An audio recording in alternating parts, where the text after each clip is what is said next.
Escape to the metaverse. Better act like you know, yeah. You are now tuned into the Matthew Rizzle show, yeah. Escape to the metaverse. Better act like you know, yeah. You are now tuned into the Matthew Rizzle show, yeah. Escape to the metaverse. Better act like you know, yeah. You are now tuned into the Matthew Rizzle show, yeah. Escape to the metaverse. Better act like you know, yeah. You are now tuned into the Matthew Rizzle show, yeah.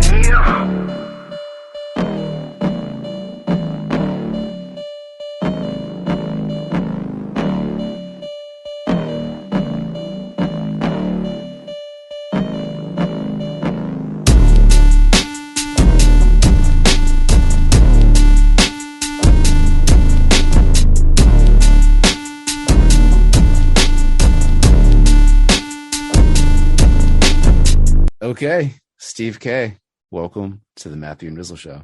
What's up, everybody? So like I was just telling you, and Rizzle, I've been personally looking forward to this conversation for a long time. I know our paths have crossed a few times over at the WIP in particular, but you're someone that I consider to be an NFT whisperer in the space. You've done so much and have been involved in so many really special projects that I just don't feel like a lot of people give you all the credit for. So to kind of get things started, I'd love to hear a little bit about your background, what brought you into crypto to begin with, what you've been doing in crypto broadly in the NFT space. And then again, like another new amazing project that you're involved with, PartyDAO, and the product PartyBid. Love to get into that a little bit later on after you introduce yourself and your background. Awesome.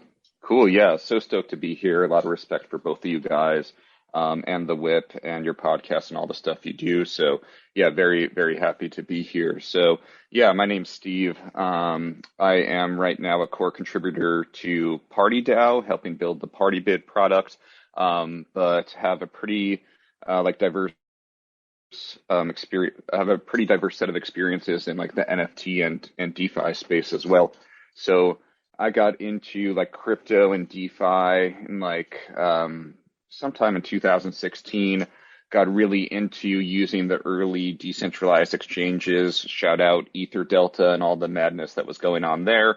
Got into doing some market making on the side, and that led me to recognize the really awesome protocol called 0x that was facilitating a lot of volume at the time and doing some really interesting work. I ended up getting hired at 0x, going crypto full time, worked there for about 2 years on a variety of projects. And then while I was at 0x, in addition to kind of helping grow the 0x project, I also started diving into NFTs and building some stuff in my spare time.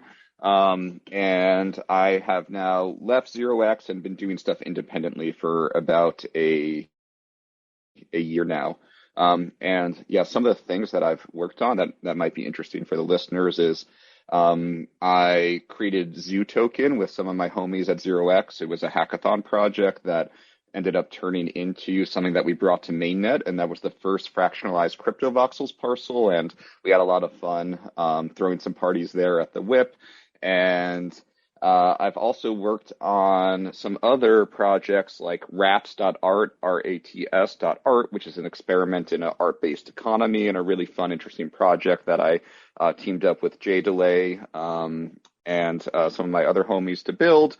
And then I've also worked on a project called Solvency, which is a really special generative art project with my buddy Ezra Miller that I'm really proud of and stoked on. And I also am an advisor to a few different startups in the NFT space, including Art Blocks as well. And now most recently have been working on PartyDAO, which I'm really hyped to tell you guys more about. Dude, I'm excited to hear about it. I feel like so much stuff is going on that I can't completely keep up with everything, but I have seen PartyDAO continuing to pop up and making waves. And I feel like I probably have like a very oversimplified like perspective on what's actually going on, because if I know anything about you and what you get your hands involved in, there's typically a whole lot of stuff going on behind the scenes. As Matt said, man, I know I've said to you before, man, I also consider you one of the great thinkers within the industry. So let's hear it, man. I'm excited to hear about this one and haven't had a chance to like really dive into it. So what's the deal? Yeah, absolutely. So I think to to understand the party bid product, it's important to understand a little bit of the origin story of how it got created, because it kind of feeds into this whole new way of working through these DAOs, decentralized autonomous organizations, which I think are going to kind of keep growing and becoming more powerful in the future. So I'm excited to dive a little bit more into the origin story to kick it off. Good, man. Yeah. Yeah, for sure. So the origin story of PartyDAO, the organization that built PartyBid, is pretty fun. So basically somebody tweeted like, it's Friday night, let's build, or like let's kind of brainstorm on some like novel protocol ideas together. So it's just like a casual tweet that was sent out, and people started jamming on ideas. And Dennis from Mirror, he tweeted like, wouldn't it be cool if people could pool funds together to compete with whales to win NFT auctions? So, you see these high profile auctions happening on Foundation and, Zora and Nifty Gateway and whatever. And it's always the, whale versus whale. And his point was like, what if we could, through a smart contract, have a bunch of individuals pool their funds to compete with these whales to, win these historic and meaningful NFTs. So he kind of put that idea out there. And then people started kind of rallying around it, being like, this would be so cool if it was possible. So then my homie Anish actually went and just built a prototype that worked. He wrote the Solidity, and he showed a proof of concept saying like, hey, in a couple of hours or a day or however long he took, this is actually totally possible to do. So he like really showed that it was possible to build this product that we were all pretty hyped on. And he actually ended up deploying it to mainnet and winning an auction with it. And everybody was like, whoa, this is so sick. And we realized that it was really impressive what he did, but it was still very much like a prototype that wasn't really ready for mainstream adoption, but it was still such a powerful kind of primitive that was introduced in a short amount of time. So when we saw that happen, Dennis, whose idea this originally was, started a crowdfund on Mirror. So he wrote a post saying, this DAO is here to party, and he kind of gave the name PartyDAO to this small little 25 ETH crowdfund, where he's like, let's took what Anish built with his little prototype and let's actually bring it to production. Like, let's make a real consumer-facing product that other people can use to facilitate this type of mechanic. And that's where PartyDAO was born. So it was like a 25 ETH crowdfund in exchange for party tokens that sold out, I think, in like 10 minutes or so. And then basically we had all the people who contributed had a treasury of 25 ETH that could be used to, delegate those funds to actually bring this to the people as like a real, mainnet polished production product. And that's kind of where PartyDAO and the party token was born. Holy crap. Dude, that's so.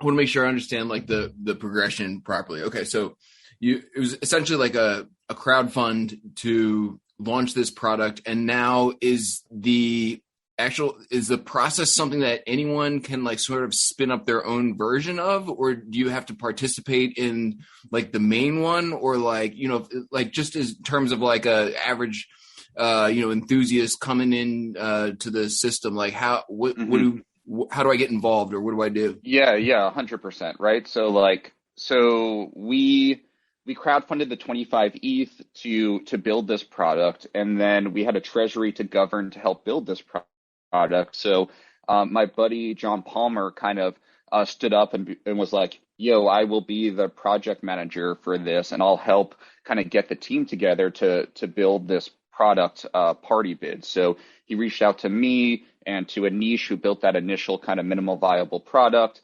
and Anna and some other folks, and was like, hey, do you guys want to help actually bring this to fruition and like make PartyBid a real product? And we got like a super solid team together to create the product. So then over the course of 4 months, we all kind of worked part-time on it, like all remotely, all had other stuff going on, and like a distributed team from like Berlin, Canada, New York, all kind of contributing, Solidity work, front-end development work, architecture consulting, et cetera, to build this thing. So 4 months after we launched the crowdfund, we actually were able to launch the official PartyBid product on mainnet. And like within, I think like 2 or 3 days of launching the product, we had like 1,400 ETH that was like facilitated through different parties that were spun up to win auctions.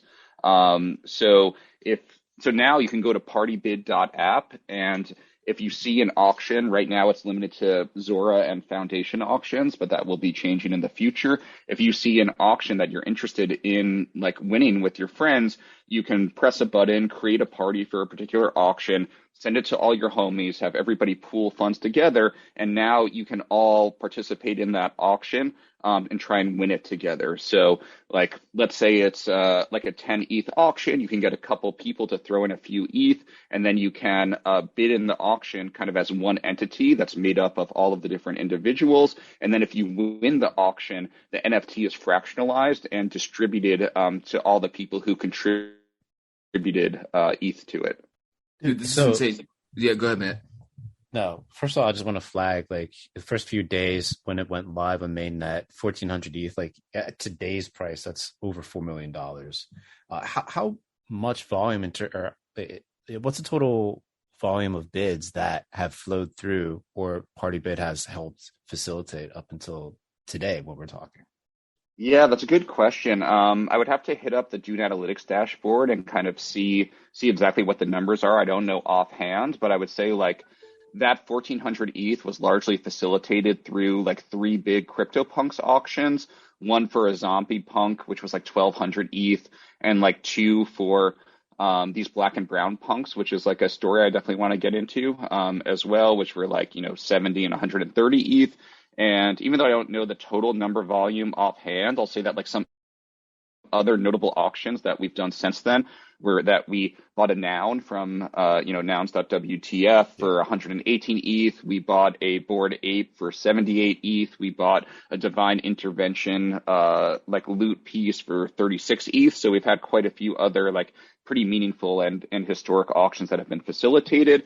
And then also what's really special is that we as a DAO, we take a 5% ETH fee for any party that wins. So every time that a party wins through a party bid, 5% of that ETH that is spent goes into the PartyDAO treasury. So, we raised 25 ETH to build PartyBid, but like within the first few days, we collected like 70 ETH in fees that goes into the treasury that's governed by the token holders. So I think it's just like a really impressive feat to be like, to raise a, 25 ETH, have like a couple of people build something in 4 months, and then within a couple of days of launching, like have 70 ETH generated for the treasury, I think is really powerful and shows the kind of magic of getting a bunch of smart people like incentivized to build meaningful stuff, and then have a whole global audience of participants in the Ethereum ecosystem be able to use it, and then also bring value back to the treasury that the DAO gets to control.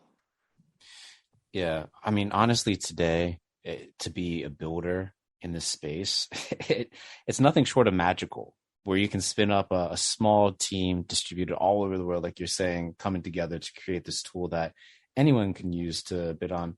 I mean, even if it's like a limited subset of like auction types or sites with that support auctions that you can bid on, like that's crazy impressive. And for me, like looking at Nouns, the Nouns project, and the bids that have been coming in have been facilitated through by PartyBid, I'm just like, oh my God, like game over for everyone else that wants to get involved in some of these auctions as an individual. But that sort of collaborative multi-party bidding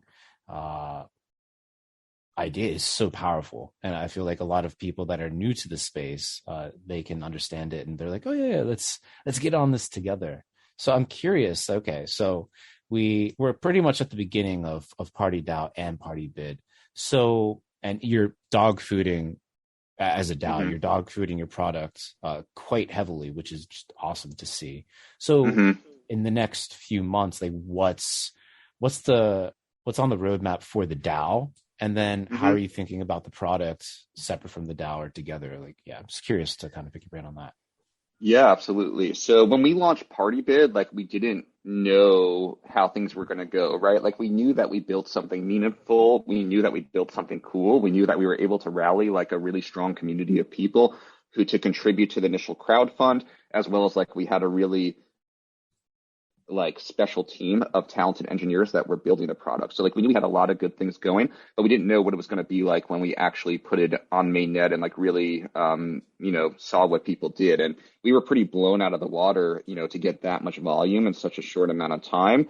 But what I would say what was most fascinating was just to see novel use cases come up that people were using this primitive to kind of facilitate things that I didn't necessarily anticipate. So, for example, like the two of the punks that we bought like shortly after launching, like the Tiara punk and the Holly punk, these were really special because this dude Sirsu, who's very active in the NFT ecosystem, he was pointing out like, yo, why are the cheapest crypto punks like black and brown punks? Like that doesn't seem right. Like why are people not valuing these as much as the other punks? Let's try and flip the narrative on that. So what he did was he formed this like event, which is now kind of turning into its own little like organization and squad called Crypto Cookout, where basically he was partying on Twitter Spaces for like what felt like 2 or 3 days straight, like blasting music, getting people in and being like, yo, let's bring up these black and brown punks that are on the floor. Let's buy them as a squad that like, of like people of color and allies of people of color to, show the community that, these punks are valuable and that we're going to collect them and we're going to bring them up. So like through this event that was like really special and everybody was getting super hyped and we were competing with whales to buy these punks. They kind of created this community and we ended up winning two black and brown punks, and they kind of created a whole community that was rallying around these. And now because people had fractional tokens of these punks once the auctions were completed, you now could install collab land and get like gated discords for these punk holders. So like there's kind of a whole movement that like touches like social justice and like market dynamics that kind of spun up using the party bid primitive within a few days of it launching that I didn't necessarily even, think of as something that people would use this for. So our kind of mode of operation right now is to like see these novel use cases and help really help bring up more use cases like that from seeing interesting ways that people use the product. So one of the things that we're doing right now and is going to be released, I would expect like in the next few days, is we are allowing when somebody creates a party to designate what's called a party split. So that some of the tokens that are created, if the party is won, can go to like a multi-sig, for example, and like be governed by a DAO. So Crypto Cookout now, Sirsu like created like a treasury for that particular event and that organization. And I would anticipate that he's going to do more auctions. And when those auctions win, in addition to everyone contributing, getting a piece of the crypto punk, this Crypto Cookout like treasury will get a piece of the punk, which will incentivize them to kind of keep doing crypto cookouts, but will also let them kind of govern this treasury and distribute those fractions of crypto punk tokens like in a meaningful way. So that's one of the things we have on deck. I'm going to need to go back and like re-listen to this later and make sure I like understand all the nuances. Dude, I feel like what you've built is like incredible. And I mean, you can see like the wide ranging implications of like what crowdsourcing things like this in general could like really do for the landscape of like society, let alone like the NFT space and everything. I love the whole story of like flipping the narrative on the floor of the punks. I feel like Meebits has been like under a microscope for that, but in reality, it's really like our community that should be under the microscope and putting ourselves under the microscope. So I feel like, an initiative like that is just like so tremendously inspiring. Dude, I like from a pure like mechanic standpoint, again, just trying to like, dip my toe in the water. Fascinated. Would love to get involved. I lost you in 1 second. Sorry, say it again, man. Oh, I lost you for a minute there. I'm sorry, you cut out. Oh, okay. Did I cut out for you, Matt? No, I can hear you. Okay. All right. It's there somewhere. Anyway, it's a follow-up question, dude. I'm like curious. So like me, Matt, a few other people, we want to bid on something, win this piece of art, call it a punk, whatever. I get a fractionalized piece of this punk. Is there any path where we can like sort of put this punk back together, or at that point is the punk like forever fractionalized, and then I can choose whether, what to do with this fractionalized piece, keep or resell, or just in terms of the actual, I buy this, what exactly do I get, and what can I do with what I get, or what are the possibilities? Yeah, definitely. So what's really cool about PartyBid is that it's really flexing the money Legos that are available to Solidity developers right now. So PartyBid interacts with a few different protocols. Like the auctions, it interacts with the Foundation and Zora auction house smart contracts. But then for the fractionalization, we actually integrate with fractional.art, which is a protocol that's all about fractionalizing NFTs. So once the party wins, we basically hit up the fractional.art smart contracts automatically. They generate these fractional tokens, and then people can claim those fractional tokens through our smart contract. And then when you have those fractional tokens, you kind of are a little mini DAO that is governing that particular asset that you just acquired. So, if you and Matthew and myself and a bunch of other people, we all buy a CryptoPunk, the tokens that we get that represent the fractions allow us to govern the potential buyout of that CryptoPunk in which we acquired. So what you can do is every token holder can vote on a reserve price. So let's say that let's say for simplicity that I hold 50% of the tokens and Rizzle, you hold 50% of the tokens. If I vote for 100 ETH reserve price and then you vote for a 200 ETH reserve price, the fractional.art smart contracts will take a weighted average and be okay, Steve voted for 100 ETH, he has 50% of the tokens. Rizzle voted for 200. He has 50% of the tokens, and we'll take an average and be okay, 150 ETH, is the reserve price based on the weighted average of all the votes and how many tokens they hold. And then if somebody is okay, 150 ETH is fair, I want to buy that punk, somebody can go on the fractional.art website and kick off an auction. And then that would kick off an auction in which the punk is sold. And then once the punk is sold, the ETH that was used to buy that punk at the end of the day is distributed to the token holders. It's so crazy. I just feel this approach, especially for any early DAOs in the space, is just such a great vehicle to start acquiring, if not an entire stake or a large stake in any given project, shares of meaningful projects and meaningful DAOs throughout the space, and adding that to their treasury. I just feel that's a really interesting financial piece of engineering that projects today can kind of take advantage of early before this catches on.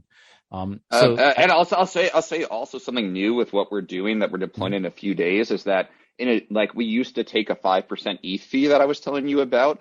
Yeah. We're actually changing the model where we take a 2.5% ETH fee as a DAO, but then we take 2.5% of all the tokens that are generated for if the auction is won. So now instead of the PartyDAO treasury just accumulating ETH, the PartyDAO treasury is going to accumulate ETH, but it's also going to accumulate fractions. So basically, the PartyDAO treasury can kind of act. Holy crap. The PartyDAO treasury will start kind of accruing some tokens of every party that won. So it'll start holding a diverse set of fractions of meaningful NFTs. And then some stuff that we're kicking around is okay, if we are taking, 2.5% in ETH and 2.5% in fractional tokens, what if we use some of the tokens and some of the ETH that the DAO acquires through the fee that we take, actually start liquidity providing those tokens on Uniswap, for example. So that would allow there to be kind of close to instant liquidity for these fractional tokens when the auction ends, if the DAO itself is willing to liquidity provide with some of the tokens it takes as a fee. So it's pretty fascinating to think what will the PartyDAO treasury be like with accumulating ETH and fractional tokens. It's a pretty diverse set of assets. And then how can the PartyDAO treasury start providing value by doing things like liquidity providing with some of those assets that it acquires? So there's a lot of magic that can happen with the DAO, when you start thinking deeper about, some of the mechanisms that we can experiment with. You're right, Matt, the NFT whisperer or whatever you want to call him. It's seriously though, dude, I mean, when you talk about all these components, individually, it's and I'm sure Matt's on the same page. It's we've been in it long enough that it's easy to see how all these things fit together and how one complements another, but to create one project where you're able to string together like all of these concepts together and like have them, you know, function cohesively together and in a productive way is just insane, man. And again, just, you know, I feel like the auction mechanism is like one thing, but, you know, the extension of these concepts to, you know, adjacent projects and industries and everything, I just feel like we're just really, and, you know, you're leading the charge, man, of just like really scratching the surface of like what we can do when you string together a lot of like these really interesting, you know, experiments in tokenomics and liquidity and, you know, fractionalized ownership. And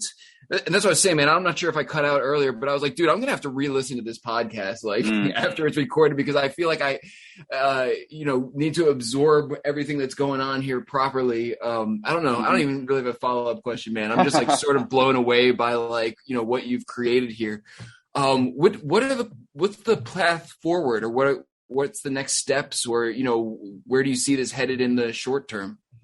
Yeah, I mean, like, so in addition to like changing that fee model and like experimenting with the liquidity providing, we're also actively looking into how can we not just support like auctions on Foundation and Zora, but like how can we support like any asset that is on OpenSea. So that would really unlock a lot for us, and it's really what people have been asking for. So in the short term, we're going to be like, all right, can we actually do this for any item on OpenSea? I mean, think about how crazy it would be if you could browse OpenSea, see something that was dope but too expensive for just yourself, hit up a few homies, and then just market buy anything on OpenSea and then just fractionalize it with your friends. I mean, I think that would be a huge value unlock for the ecosystem. So we're actively looking into that. We're also actively thinking about our token economics, which I think we're a little bit too naive to start. So we're talking about kind of like potentially doing a redistribution of the token, and we're in active talks with DAO members about that. So those are the two things that are immediately on my mind in terms of like short-term roadmap. And then, well, not to be a Debbie Downer, but I'm just curious because there's a lot of, well, not a lot, but there's an increasing number of folks trying to throw a lot of cold water on this very, very, very early state of DAO development. In particular with a project like PartyDAO and a product like PartyBid that is fractionalizing digital assets. I'm sure a lot of folks are probably raising questions like, well, what are the legalities here? Like, do the core DAO contributors need to worry? Do they need to go full anon? Like, how are you guys thinking about potential legal ramifications? Yeah, I mean, that's a tricky subject, and I'll be candid that I'm not an expert there. I will say that, like, we have a lot of good people that join the DAO that are, like, from, you know, crypto VC firms and, like, pretty well connected in the space. And we're also pretty close with a fractional team as well that has a pretty good amount of resources. So we're, like, actively in touch with, like, some of the top lawyers in the space to figure out how to navigate these waters. And we're trying to do it in as above, you know, board way as possible, but there is just like not a lot of precedent for this stuff. So it's not always easy or straightforward to reason about. I feel like that's the exit to DAO play, right? I was just saying something about this. It's like you sort of create this insanely innovative thing that's like sort of maybe in like the gray area. We're not really sure what's going to happen, but that's like I feel like we're just seeing more and more people do that right now. It's sort of like the exit to the community crypto play where, like, I don't want to say you like absolve yourself of like all responsibility, but in some sense, like once you sort of like set this thing into orbit and set it free, it's like a protocol that's like out in the wild and no longer really your like sole responsibility. I don't know if that like totally holds up like in court or whatever, but it seems to me like in theory, that's the move a lot of people are making who, and you know, I think it's good all the way around. I mean, it's good for the community. It's good for decentralization. I mean, is that, what's your take on that? I mean, it's a sensitive subject, like, so you kind of need to be careful with words on it, but I'll just say that, like, it's a tricky space that we're in right now where it's like, you know, PartyDAO and a lot of the other things I'm involved with, we're just like genuinely trying to do innovative, interesting, fun stuff that there isn't legal precedent for. And we're trying to do it in a way that is like ethical, like good, like is like a really strong good faith attempt to do right by everybody. But when you're playing in these waters where there isn't legal precedent, and it's a tricky space to be, and like it takes some, cojones on people's parts to really get actively involved just because, there isn't legal precedent. So I do my best to just like always be like a ethical person, do right by everybody, consult lawyers and kind of like understand like the different risks that are involved. But at the end of the day, we got to kind of push forward to do the interesting, fun stuff. And if you got too obsessed with all the potential risks, then nothing would ever happen and the space wouldn't move forward. So it's like a delicate balance that really is kind of tricky. And well, I have a more practical question as it relates to like the actual fractionalized asset and the DAO, or the DAO-like behavior that forms around the fractionalized asset that folks win in these auctions. Are there any like shining examples of just like stellar DAOs around these assets that folks have acquired, like best practices? And like on the contrary, like are there like repeated negative behaviors or behaviors that don't lead to kind of furthering or adding value to assets that become fractionalized after like a group of folks win an auction using PartyBid? Yeah, absolutely. So it is an interesting thing, right? Because like parties and party bids like have kind of like this, peak moment when you win the auction. And it's like really fun to be a part of that because usually people are like on Discord or on Twitter Spaces and everyone's freaking out because, you're trying to win the auction and then there's a whale competing with you and then you raise more funds and then you finally win the auction and you're so hyped and you get the fractional tokens. But then you're kind of like, okay, what now? Like, what do we do now? Right. It's like, well, the things you can do are you can vote to set a reserve price, and then one day there might be a buyout, and then you can benefit from the buyout, right? So it's like a relatively simple mechanism. So it's really a question for like, what does this fractional token kind of like mean to a community or to a group of people? And it's kind of like up to the holders to determine like what they do next. And if this is just kind of an idle asset that they hope appreciates, or if they're really trying to create more kind of like culture and momentum and like follow-up auctions around this particular thing. So I think the crypto cookout is a great example of like, hey, these individual fractionalized crypto punks are part of this larger crypto cookout movement that really has, tones of social justice and like, kind of like really important values to it. And like more and more kind of fractional crypto punks will kind of like make up this like basket of tokens kind of under the crypto cookout, like kind of like parent name. So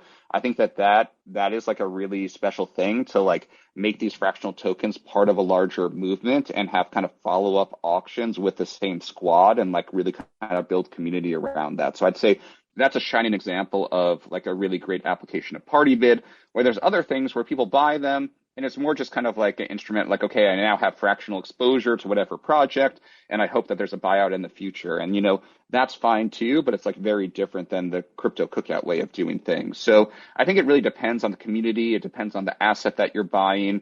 And I think that also we're going to see more advancements in the fractionalization space because it's still Fractional.art is an incredible product that I have a lot of respect for, but it's still in its infancy. And there's a lot more NFTs now that actually have things that you can do with them that the Fractional.art platform doesn't support yet. But I know that they have some things in the works, and there's some other fractionalized platforms that are working on it as well. So I think in the future, we will see more kind of governance around the asset after it's sold. So for example, like we fractionalized like a divine intervention loot NFT. And there's all these things you could be doing with it. Like you could be minting derivative projects from it. You could be claiming the adventure gold token, et cetera. But right now, the fractionalization platform doesn't support doing those things. So I think what I'm really on the lookout for is like, what's the next stage of these fractionalized platforms that really kind of give power to actually govern these assets that actually like, have some real utility and like things to do with them. So I could imagine a future where what if we brought up a whole block into Decentraland, and then we had governance over who can build on it and like what's being built and what architects do we pay and what artists do we bring in. So I think like the future for party bid and fractionalized tokens is like more governance over these fractionalized assets outside of just setting a reserve price. Dude, I feel like you just hit the nail on the head with what the missing piece has been for me this entire time.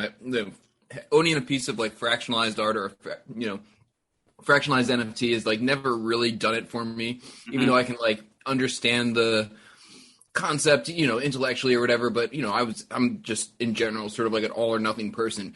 But now when you're talking about like fractionalizing the governments of some of these utility tokens, that does get to be like really, really interesting, because all of a sudden it's, we're back to this being like a mini DAO with like decisions to be made and, actual things to be done with a group of other people. So dude, it's a fascinating concept. How does, I would assume, let me back up, man. Is fractional.art like really the only big movers and shakers in this niche to your understanding? And I assume like once that aspect is in place, the landscape of PartyDAO starts to change, or probably what people are mostly bidding on could shift, because all of a sudden there's like a lot more things to do with these fractions, right? Yeah, so like Niftex, Niftex, is another player in the space that has kind of more flexible governance. Fractional.art obviously is like one close to my heart that I really like. And then there's a new one coming out called Seasons, SZNS, that's going to have some more fractional governance as well. So I think I can imagine a future where party bid, when you create a party, you choose like, hey, do I want this to be fractionalized through fractional, Seasons, or Niftex? And it's kind of up to the person who creates the party to designate what kind of fractionalization they want, kind of based on what their intention is. But it's like kind of a fine line where it's like, if you give too much flexibility, it can be hard to reason about and like not super useful. So the fractional.art is very specific about like, yes, you're a DAO, but the only thing you do is set a reserve price and like have an auction happen, right? But there's some beauty in it just being very simple and direct, as opposed to like, hey, you can govern this token, you can literally do anything with it. Sometimes people don't know what to do with it or how to do it, and like the mechanics are too complex. So it's like a really interesting balancing act between wanting to allow you to like flex the utility of the NFTs, like through kind of flexible fractionalization, but also like having a clear direct path, or like what are the decisions we can make and what do they affect. So it's going to be really fascinating to see how that plays out over time. Yeah, in the interim, before those extra tools are brought to market and the members of these mini DAOs can get their hands on them to affect more of the cultural, I guess, direction of these projects and to stimulate that energy. It seems like PartyDAO is really well placed, especially when you start to take like that 2.5% of like and all these fractionalized shares that are facilitated through PartyBid. At that point, you become, and potentially, you could become incentivized to start providing like consulting or advice to some of these mini DAOs, right? And instead of having the raw tools at their disposal, you can kind of use your wet code, your intimate knowledge of the space, what's worked, to kind of give suggestions to these folks. So like, okay, you fractionalized a piece of historic, fine digital art. Now what's the next step? Kind of give them those suggestions. Like, okay, well, we'll hold a metaverse event and invite people there and showcase the art and the artist or something like that. And then just kind of like incentivize them, encourage them to do this over and over and give them like new, interesting ways. I feel like looking back in the short history of the space, like B20 was a mega event that was a mega fractionalized thing, right? It was really fun. Everyone got stoked at the beginning, but then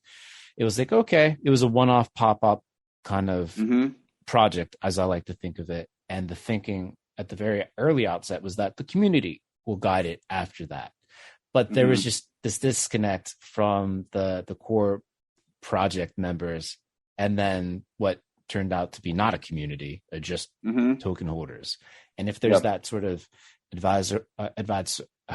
consulting or advisor.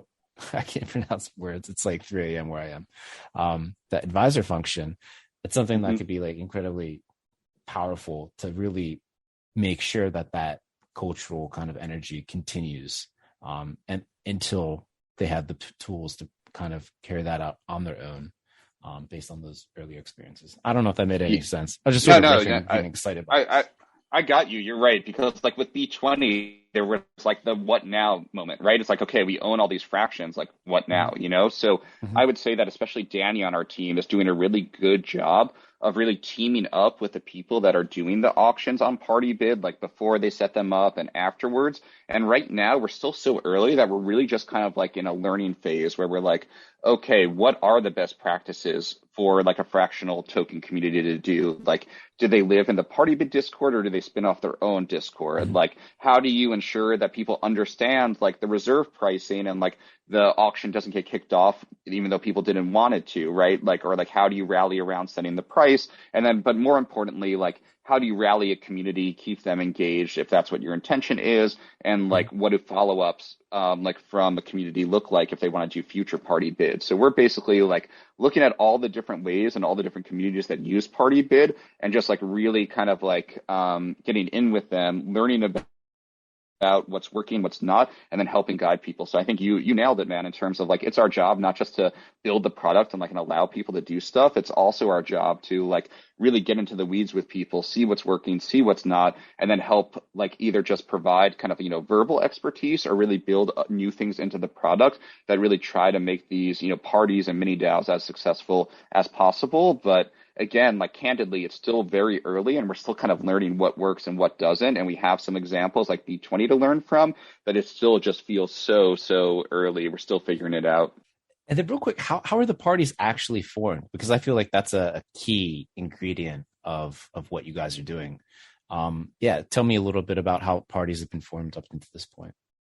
Yeah, so I mean, right now you could just, if you see any foundation auction or Zora auction that you're interested in, you just go to partybid.app, paste in the auction URL, give it a name and a token symbol, then you can, you know, spend a little bit of gas and you can start a party, right? So that's technically how it works. But what we've noticed is that like really to have a successful party, you really have to have a champion, like a party pumper, a party promoter that's like speaking to people on Twitter. And also it's really fun to do it on Twitter Spaces too, and really tell people about like, why is this art historic? Why do we want to buy it? And like, what are we going to do with it afterwards? And like, that's the difference between really like a successful party, especially on the larger scale parties versus, you know, someone just creating a party.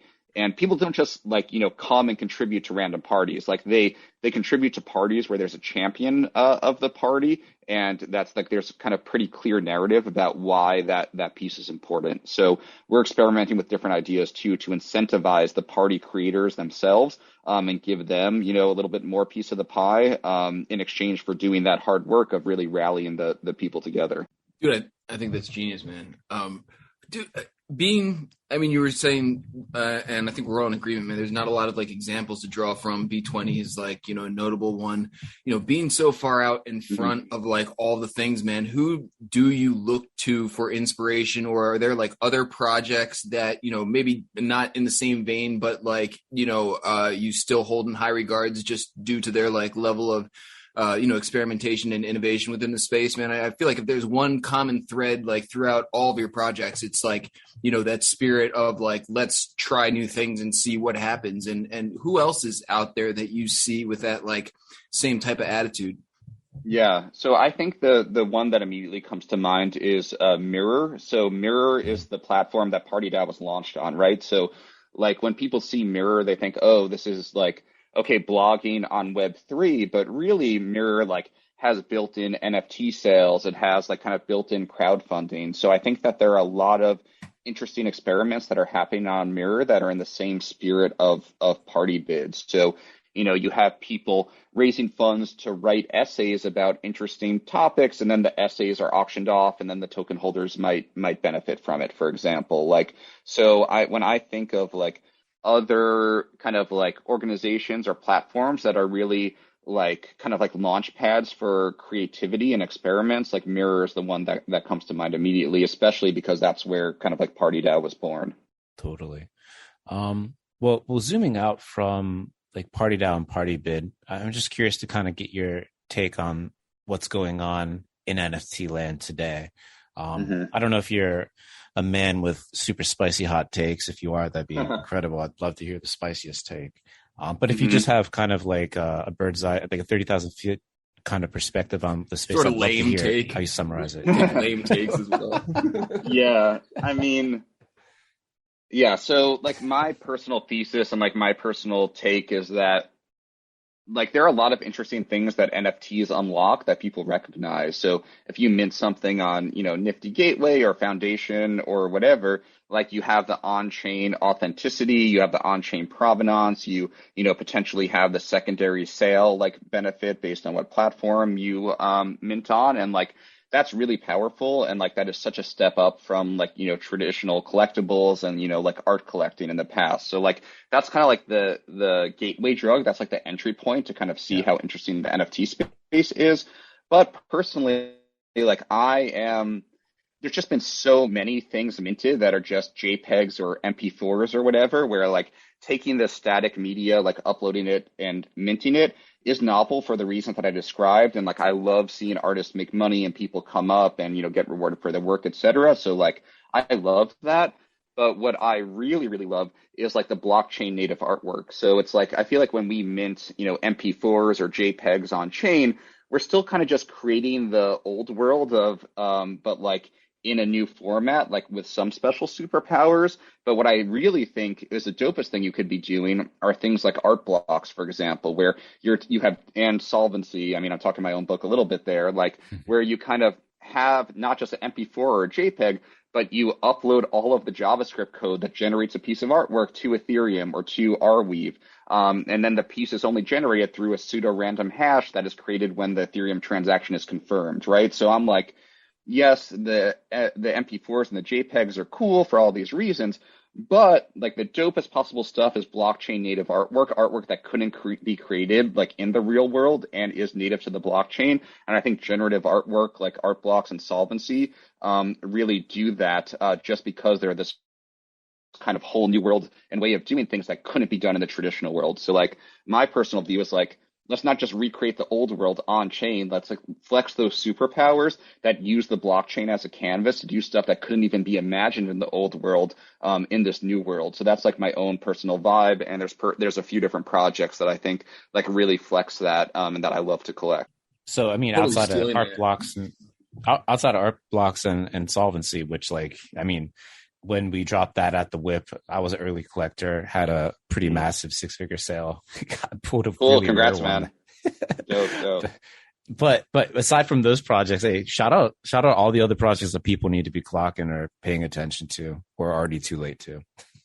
Yeah. I mean, I think like what 0xMons did with Salt, which was launched on like the JPEG gallery, was very cool. I think all the Folia stuff, Folia, like especially Mutant Garden Cedar, is like very cool. I think all the stuff that Manifold is doing is pretty novel. Basically, what I'm looking for is for smart contract developers developing novel contracts with talented artists, and that's where you really get the magic. So like with Salt, it was like, they were these NFTs that like, changed like these photographs over time. With Mutant Garden Cedar, it's like this like living, breathing NFT that like evolves over time, and there's different like kind of frequencies in which these things morph. I also think Avid Lines by Fingerprints DAO was very special because they're like, hey, we hold a bunch of autoglyphs in our DAO. Let's develop Avid Lines, which makes autoglyphs a productive asset by allowing autoglyph holders to like take their seeds and like have other people mint stuff on them and then generate income. Like that was super novel. So again, anytime you have smart contract developers doing bespoke smart contracts with novel mechanisms and you pair that with a talented artist, that's the magic that I'll always want to collect. Steve, what's the most pointless NFT that you're guilty of collecting that does nothing at all, serves no purpose, but that you just like it? Is there anything out like that out there? I mean, like to say maybe pointless is like loaded, but you know what I'm saying. Like something, but like, yeah, like for example, like the cryptodes. Like I like the toads, and like there's no like that's just like a dope ass like visual like profile project style project, but without any like it kind of sucks like when people like I love the dope custom smart contract mechanics when it's done tastefully and well with a dope artist and like a really good smart contract developer, but I get really tired of like shitty art just paired with like dumb DeFi mechanics about like staking some arbitrary token to like gain some new thing that just also looks dumb, right? So it's like There's a hot take. yeah. So like I kind of like there's some things that are just so absurd and funny and like not super novel from the smart contract side, but just like hit at like a like aesthetic point of view or culture point of view, like the toes that I just fucking love, right? And then there's the other side of like the solvency, the art blocks, the folios that are like dope ass smart contracts contracts with talented artists that just hit on all levels. But then there's like this weird in between where people like have crappy art and then like dumb like pseudo DeFi mechanics that don't really make sense. And those things are silly. But at the end of the day, whatever. Let's let people experiment and do weird stuff. We're only going to push forward if we see a lot of different, strange experiments to learn from. Yeah, amen to that. I mean, at this point, any project, no matter like quote unquote how bad or dumb it is, it's all an opportunity to learn, right? Mm-hmm. Ideally, you want to pull like positives from everything. I feel like that's our benefit of being early. But at the same time, it's like being open to really what doesn't work and really trying to snuff out some of these bad behaviors or just like behaviors that don't really lead anyone to any good place at the end of the day. Yeah. And there's a lot to learn, like from people who buy some of the projects that don't work out, or projects that are good intention that don't work out. There's a lot to learn from there. And I think the people that stick around and like learn from those experiences and get into other interesting stuff can provide a lot of value. But one thing that I was kind of riffing on with my buddy the other day was like, it's weird. In 2017, you saw these ICOs that raised, 20 or 30 million dollars and claimed they were going to change the world. And like a lot of them just didn't work, right? And now we're seeing instead of people raising 20 or 30 million dollar ICOs that they claim are going to change the world, they're raising like $2 to $3 million for some profile picture project that may or may not make a game in the future, right? So it's like, and some of them work and some of them don't. So we're kind of seeing like some of the same like ape-like behaviors from like the 2017 like kind of ICO boom in these profile picture projects, but it's just like a different scale with a different roadmap and different expectations. And also some of the art is just so absurd that like it's kind of fun that you can't be too upset if you lose a bunch of money on some random animal compared to if you lose a bunch of money on some ICO that said that they were gonna like cure cancer or change the world. Yeah, I mean, if you ape into any of these NFT projects and it just goes to zero, at least you're gonna like at the end of the day have your JPEG of your paraplegic kitten or whatever, right? It's better than a bunch of tokens. And you recognize how absurd it was when you did it, right? Like there's no kind of like false expectation that you're going to change the world with your paraplegic kitten or whatever, right? Dude, that is the difference, right? I mean, I've been in crypto for a long time and have like a lot of random coins and dust like sitting around in random places, but being able to scroll through a paraplegic kitten that you got wrecked on like a year ago, it still brings back like, I mean, literally, there's memories attached to it. It's like, oh, I got wrecked on this kitten because Matt told me this project was going to be good and I believed him. And, now I'm like, get to at least still use it to talk trash, on Matt when I show my wife or something. But it does soften the blow significantly. And one of the things that I, feel is so sticky about this space in general is that, there's value beyond just like the, monetary, currency aspect. It's the friends we made along the way. Oh, yeah. You're right, man. That's the true alpha. That is the true alpha. I believe that, man. Dude, is there any other like that was sort of like a half shakedown? We normally like have an intrusive like introspection into people's wallets because we're just genuinely curious in what people are collecting. Is there anything else that we didn't cover that's like cool in your wallet you've been collecting on the side that like doesn't have anything to do with anything you're directly working on? Nah, I mean, I think we covered it. It's like I really vibe with the Folia stuff, with Unit Gardener, with Solvency, with art blocks. And again, anybody novel smart contracts with good artists is what I'm into right now. I think we covered it. Awesome, man. real quick before we go, let folks know where they need to follow you at. Like if you have a really sweet Discord link that you can direct people to, or Twitter handle, website, let folks know where to go. Yeah, 100%. So yeah, you can follow me at Steve KLBNF on Twitter, and then you can also check out PartyBid at partybid.app, and then you can join the PartyBid Discord. And the PartyBid Discord is a fun place to hang out because we have a bot that announces all the different party contributions and new parties that are created, so you can kind of stay up to date with what people are partying on, and also use the product. And like, please give us candid feedback. We're very early in the product development cycle. If you heard some things that you think we could do better, or you have novel ideas for what we could do with the treasury money, or you want to be more of a part of this, like, join the Discord, start giving feedback, or hit me up directly. Like, we really want to learn from the people that are using our products. Amazing. Absolutely love to see it, and love to see everything that you're doing in this space. Again, calling you the NFT whisperer, I mean that from like the most sincere place.